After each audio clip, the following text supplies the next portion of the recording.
you a little bit about leadership, a little bit about family, a little bit about our struggles, a little bit about how we're still up. Sorry, but it's the truth.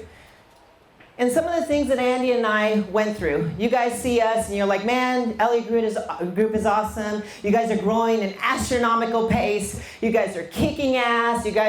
You're so good. I want to be like you, all this other stuff. What you guys did not see is all the work that we did in the dark. You guys see us growing the last 3-4 years. We're just growing and growing and growing. But it took a lot of pain. It took a lot of suffering. It took a lot of hardship to get us to the point where we are now, and you guys get to see who we are now. So I want to share with you some of the ugly, so you guys can kind of understand and maybe relate to some of that ugly, so it can hopefully inspire you to change.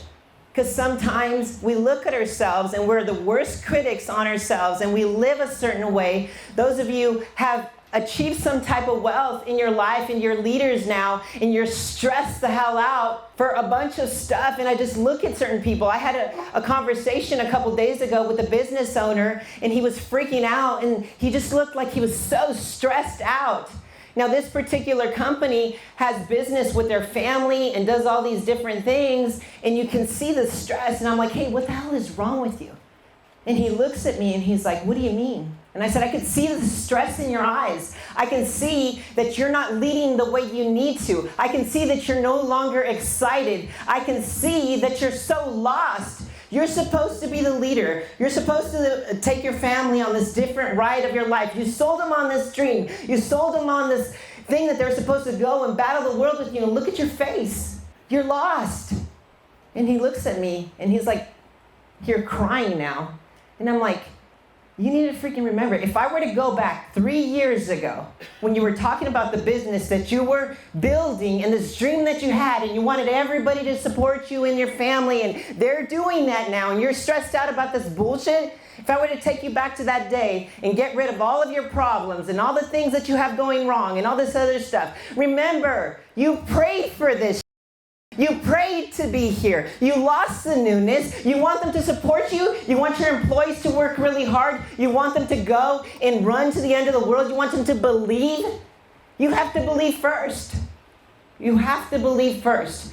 So when Andy and I built this company, we didn't have anybody. We didn't have the Elliott Group. We didn't have any of that. We had a lot of work to do in the dark, and it started with ourselves. It started with ourselves, and it started long before any of this was in the vision. It started with me, a stubborn little Mexican girl who thought she had her shit together, meeting him, who was another lost alpha, and I was an alpha, and we just freaking crashed because we fought and we all wanted to win. And then it took us really understanding and wanting to grow together. But we discovered when we got married that we needed to become marriage millionaires before we ever made a dime. So a lot of times, I see people and I see business owners, I see salespeople, they go and they make money and they're chasing money, money, money, money, and they make money and then all of a sudden they lose it. And then they go again and they get another idea and they make money and then they lose it. We discovered that when we grew together and we fought together and we learned to have the same goals together, we made this thing go, and it did not have those downs anymore. It was just up, up, up, up, up. But first of all, before you get to that point, you have to believe, and you have to really rate yourself. And be like, do I have failure in my DNA?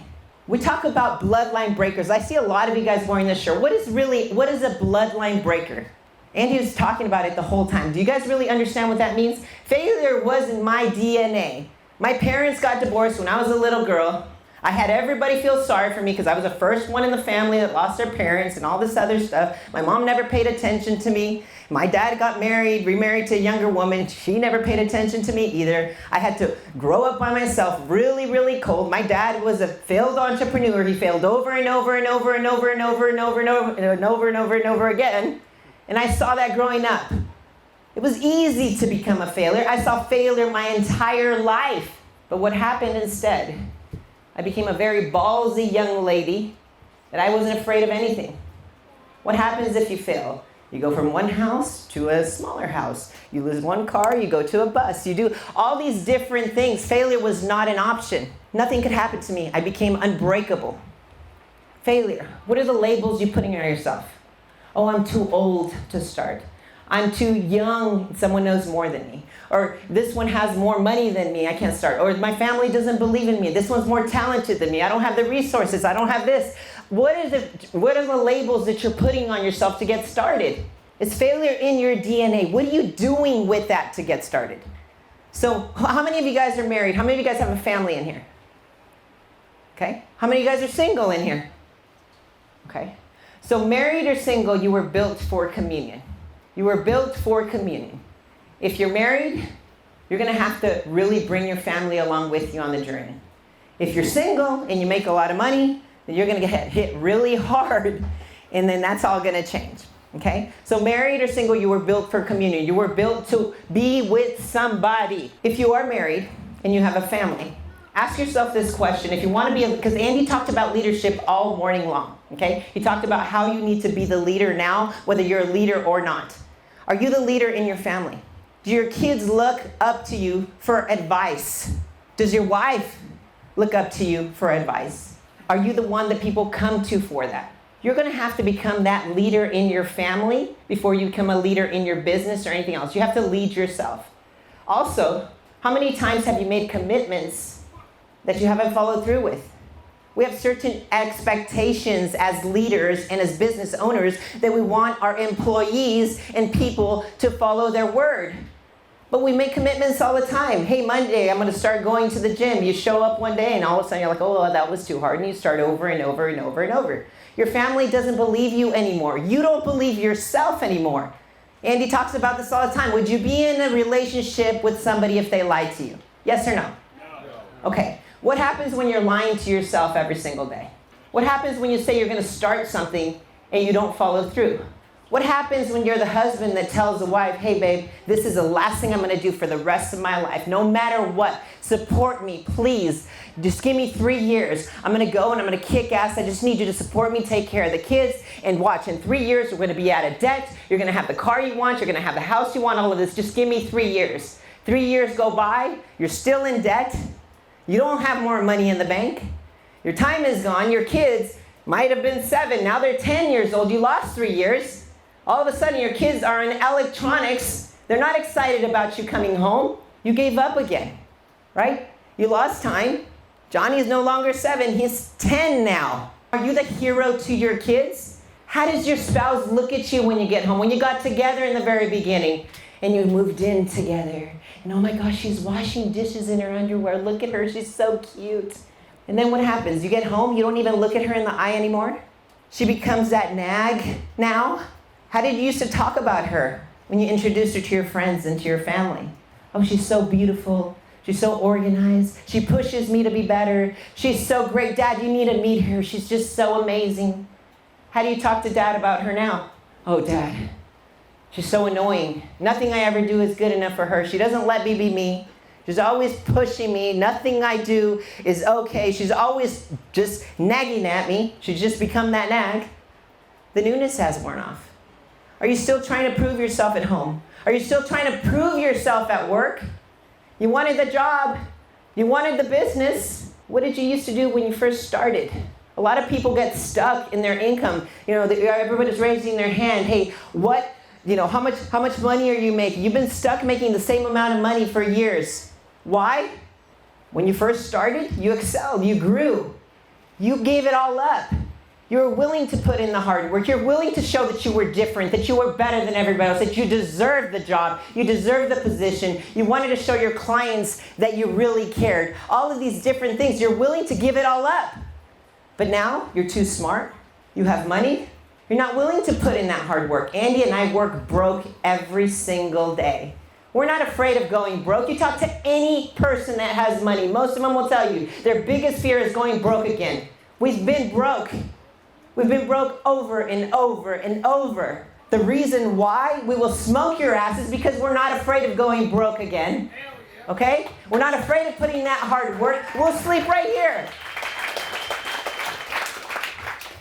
Ask yourself, is there some entitlement in my life? What can I do different? How can I keep this relationship new? How can I have my wife look up to me like she looked up to me in the very beginning? How can I have my employees look up to me the same way? How can I get excited again? How can I keep this new? Andy said in the beginning, if you treat something like the beginning, there will never be an end. How do you do that? How do you do that? How do you not feed into mediocrity? Mediocrity, the people outside are teaching you something that's different than what we're teaching you here. We're teaching you, hey, we want to push you to that next level because we believe in you. Everybody outside is telling you, hey, you know what? Work is going to fight with your family, and your family is not ever going to support you, and you just take care of them, and you just have to work hard, but they're never going to understand. That's why it's a battle all the time. People ask me all the time. Husbands come up to me all the time, hey, Jacqueline, how can I get my wife to support me the way you support Andy? They ask me that all the time. And I ask them, what are you bringing home? Are you talking about your clients not being able to buy? Are you talking about your boss being an asshole, doesn't let you get out of work? Are you talking about all the work that you're doing and you come home with leftovers at the end of the day? If she's your wife, why are you bringing home leftovers? Why aren't you showing her you're excited? Why did she get with you in the first place? Because you were a complainer? No, she got with you because she looked up to you, because she saw a man that was fulfilled. Your wife will support you if she sees a man that is fulfilled. She wants the confidence in there. Hey, I'm a massive alpha. I'm a massive alpha. I was an alpha before I met Andy Elliott. But I want him to be a freaking alpha too. If he wasn't an alpha, I would trample all over him. I wouldn't be with him right now. I want him to be proud of himself. I want him to be a savage at work. I want him to be where his feet are at work so he can kick ass. So when he gets home, he feels like he deserves to be home. And he is where his feet are. And he puts his phone down and he can give the undivided attention to our kids, undivided attention to me and everything. The thing is that most of you guys are slacking at work. You're not leaving it all at work. And you're bringing all that home and you're giving your home life leftovers. That's what you're doing. It's the truth. I see it all the time. You're procrastinating. You're treating your work like a country club. And then all of a sudden you feel guilty for not answering that text message from that client. If you really gave it your all, you wouldn't feel that way. You would deserve that time. But you're not doing that. A lot of you guys aren't really doing that. So what are we going to do? What are we going to do? How are you going to change today? I listened to Andy, and then I listened to Dean, and they're talking about the same freaking thing over and over and over. How many people does it take for you to want to change? We can slap you in the face until you turn blue, okay? You have to decide when you're going to change, because you're going to leave here today. You're going to be so motivated. You're going to be so driven. You're going to be like, man, I know what I'm going to do. And you're going to get home, and you're going to listen to those people outside, and they're going to freaking tone you down and look at you like you're freaking crazy. Do you know how much freaking hate we get? I know we get a lot of people that love us, and a lot of people are like, hey, I want to be like you. Trust me, you don't want to be like us. We get a ton of people that hate us. A ton of people that hate us. How many people are you willing to piss off to make a difference, to fight for what you believe in? That's the question. Are you battle tested? Another thing that you have to ask yourself, in order to get people to lead or your family to look up to you, you have to ask yourself, do I love myself? Do I love myself? Am I the one that I would look up to? See, a lot of times, we're disappointed in ourselves. And we wonder why people don't look at us for support. And we wonder why, as leaders, we're mad at our employees for not working hard. Or we wonder why it's everybody else's fault. Do you love yourself? As a woman, I can tell you this. We go through so many different stages as women. I talk about it all the time. I've been 5 different women in my life. And I'm Mexican, so that counts for another 5. But it's the truth. We go through ups and downs all the time. Andy and I was a big time alpha. I felt like I didn't need a man. I was very independent. I took care of myself. I had more assets than Andy when I met him. I worked really hard. I had a hard life. I learned work ethic at a very young age. Some of you women in here, you're going to have a hard as hell job finding a man. I just got to tell you, because you don't feel like you don't need anybody in your life. That happened to me. If I would have stayed that way, I wouldn't be here. I wouldn't be with Andy. Andy was my biggest project, that's for sure. But I had to change that. I had to be a little more tolerant. I had to be like, hey, you know what? We're going to have to make rules to fighting. We would fight and explode. We can either fight and grow, or we can freaking kill each other. Trust me, we were about to kill each other. We learned to fight fair. We made some rules to fighting. So if you're in the room and you're married, write down, there's some rules to fighting. And you're going to start fighting with your spouse. I believe that if you have true intimacy in your relationship, you're going to fight. For those of you that don't fight, you don't have any passion, you don't have any intimacy in your relationship, and I don't know what to say. There's no make-up sex, like Andy says, right? So you fight fair. If someone wins, no one wins. You fight for resolution, not for personal victory. You fight fair. Healthy couples fight for resolution. Unhealthy couples fight for personal victory. What does that mean? I'm going to win. I'm going to prove my point. I'm the one that's going to be right at the end of the day. And then what happens? You might win. How long does that last? 30 seconds? 2 minutes? And then you feel like shit, right? If someone wins, no one wins.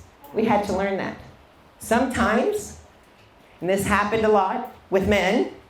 You men are going to get a little offended, but it's okay because I'm really good at pushing buttons.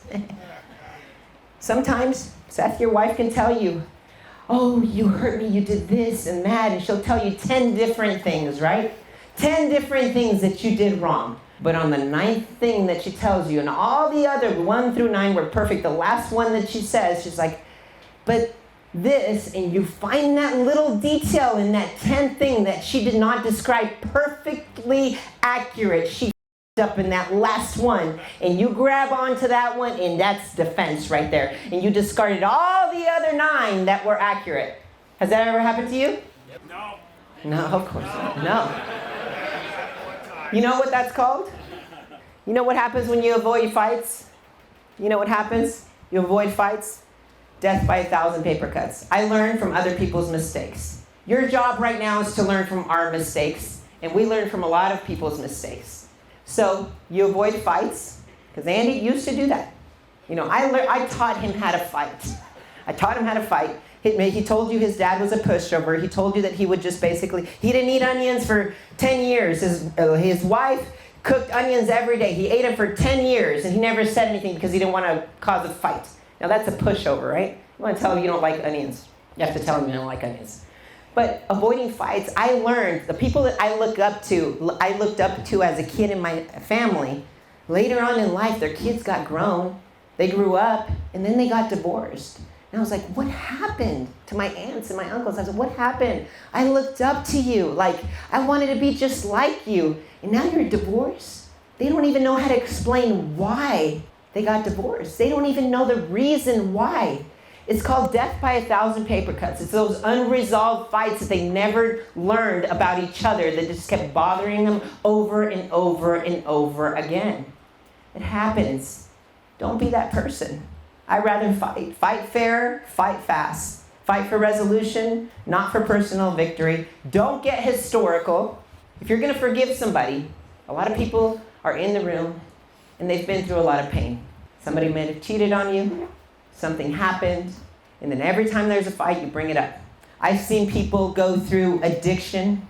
I've seen people go through deaths in the family. I've seen people go through so many different hard things, and they've survived.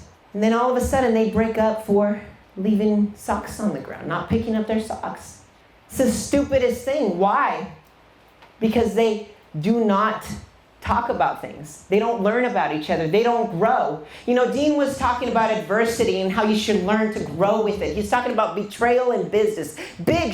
You're not going to be able to deal with betrayal in business if you can't deal with the little at home. It's who you are at home that's going to determine who you're going to be in business. Andy and I would not have a business we have if we didn't get our home. People do not have business problems. They have personal shit that they have to deal with that they bring to work. They make those things big. It becomes a big problem with everybody else. So get your home life right. Don't wait for something bad to happen before you take action. Think about who you're doing things for. Think about those promises that you made. Keep to your word. Why does your wife question your every move? Why does she tell you all the time? I know you don't have a wife. You're looking right at my eyes, but you need one. By the way, he needs a wife. I'm just kidding. Why does your wife question your every move? Why? Because you've made false promises to yourself, right? Because you've not followed through. Because you've told her that you're committed to something and you're really not committed. She questions your every move. She wants to see how badly you want it. Some of you guys are here by yourself without your spouse. You're going to get home, you're going to be very motivated. She is going to question you, and she's going to tell you, oh my gosh, you went to this little seminar, you think you're the you go and you show up and you're different and all that, and she's going to give you so much, and that's good. I want her to do that. You know why? Because she's testing you. She's testing, is this really motivation, or is this a drive that something's that I'm really going to change? She's going to test you when you're different. And also, she's been telling you for years to change over and over and over, and you haven't listened. So you go and listen to this bald guy with short shorts and pointy nipples, and you go and you do what he says. Sorry. I love you, baby. I wore shorter shorts than you yesterday. She's testing you. You think she doesn't want you to be a better man? You think she doesn't want you to kick ass in business? You think she doesn't want you to put her first? You think she doesn't want any of this? Of course she wants all of this. But she's testing you because she's been disappointed because you failed before and she doesn't want to get hurt. I was talking to somebody earlier about an experience, and you always have to ask yourself, how strong is my foundation at home? If shit hits the fan, ask yourself in your business, in your home life, how strong is my foundation? If we get hit by another COVID, can my business survive, yes or no? Yes. Okay. If we were to lose a child in my relationship, if I have kids, and one of my kids died, this is harsh. Would I survive? Would I still be married? Would I still be a good parent to my other children? Or would I crumble? It's a very valid question because it almost happened to us. I almost lost my daughter when she was 2 years old. She fell in the pool. She almost died. She's still here with us. Thanks to my son, who actually reacted and saw her fall in. Most kids that were 5 years old would just watch it happen. I believe that God wanted to give us a wake-up call. Our foundation was not strong back then. Andy and I did not have the relationship that we have. We did not have the people around us. We did not have the support. We wouldn't be here today. God woke me up that day, and he told me, you better be a better freaking wife. You better be a better mom. You better show yourself some love and be a hero to your children. I was taking care of my children. I was living a decent life. I had everything I needed. But I wasn't the person who I needed to be for them. I'm happy to tell you that today, the daughter that I almost lost, if you ask her today, what do you want to be when you grow up? She tells you, I want to be just like my mom.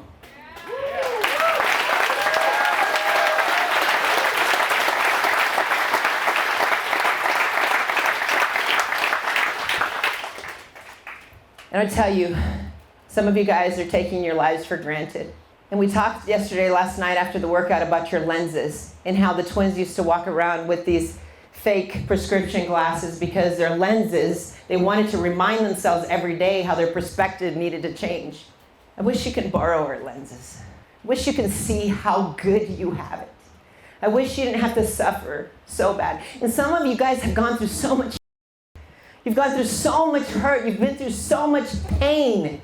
But what are you doing to show those people around you that you got your chance and you're sitting here today? You may have lost somebody in your life. What are you doing to show those people around you? What are you doing to show to God why he gave you the opportunity to be here? What are you doing? Are you wasting time? Are you feeling sorry for yourself? Are you here to make a difference? Be a badass parent.